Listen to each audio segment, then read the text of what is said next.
آج کی آیت سورۃ البقرہ آیت نمبر 19۔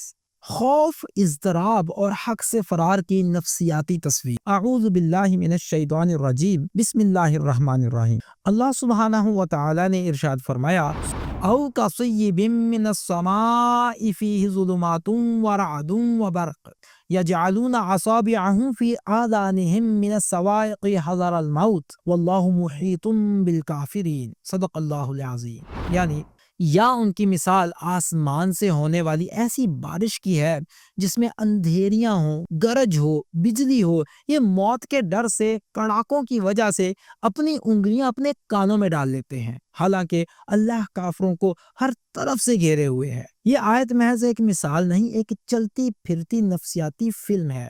قرآن یہاں منافق کی باطنی کیفیت کو الفاظ میں نہیں، منظر میں بدل دیتا ہے۔ آسمان سے برسنے والی یہ بارش وحی، قرآن اور نظام حق کی علامت ہے۔ وہ حق جو صرف ذہن نہیں بدلتا، زندگی بدلنے کا مطالبہ کرتا ہے، اور یہی مطالبہ کمزور دلوں کے لیے سب سے زیادہ خوفناک ہوتا ہے۔ بارش کے ساتھ اندھیریاں ہیں، یعنی حق سامنے ہے مگر دل کے اندر دھند ہے۔ منافق نہ مکمل انکار کر پاتا ہے، نہ پورا اقرار۔ یہ وہ کیفیت ہے جہاں انسان کہتا ہے بات درست ہے مگر مشکل ہے، دین سچا ہے مگر ابھی نہیں۔ یہ کنفیوژن اندھیروں کی پہلی تہ ہے، پھر گرج سنائی دیتی ہے۔ یہ قرآن کی وہ آواز ہے جو ضمیر کو جھنجھوڑ دیتی ہے، جو سکون چھین لیتی ہے، جو سوال بن کر دل میں اترتی ہے۔ منافق کو یہ آواز پسند نہیں، کیونکہ یہ اس کے آرام دہ جھوٹ کو توڑ دیتی ہے۔ اچانک حقیقت کا انکشاف۔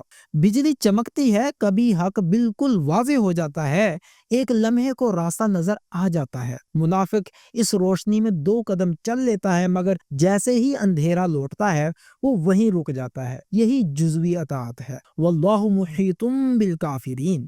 یہاں منظر ختم ہوتا ہے، حقیقت شروع ہوتی ہے کہ تم کان بند کر لو، آنکھیں چرا لو، راستہ بدل لو، لیکن اللہ کے دائرے سے باہر نہیں جا سکتے۔ یہ خوف دراصل فائدہ ہے، کیونکہ حق سے فرار ممکن ہی نہیں۔ عملی طور پر ہم اس آیہ مبارکہ کو اپنی زندگی میں کیسے لا سکتے ہیں؟ جہاں دل گھبرائے وہیں رک کر سوچو، یہ گھبراہٹ اکثر حق کی علامت ہوتی ہے، دشمنی کی نہیں۔ بہانوں کو پہچانو، وہ انگلیاں ہیں جو کانوں میں ڈالی جا رہی ہیں۔ روشنی کو ضائع نہ کرو، جب حق واضح ہو جائے تو آگے بڑھو، اندھیرے کا انتظار نہ کرو۔ اے اللہ، ہمارے دلوں کو وہ ہمت عطا فرما کہ ہم تیری گرج سے بھاگے نہیں، تیری روشنی میں رکے نہیں، اور اندھیروں کے خوف کو ایمان سے بدل دیں۔ آمین یا رب العالمین۔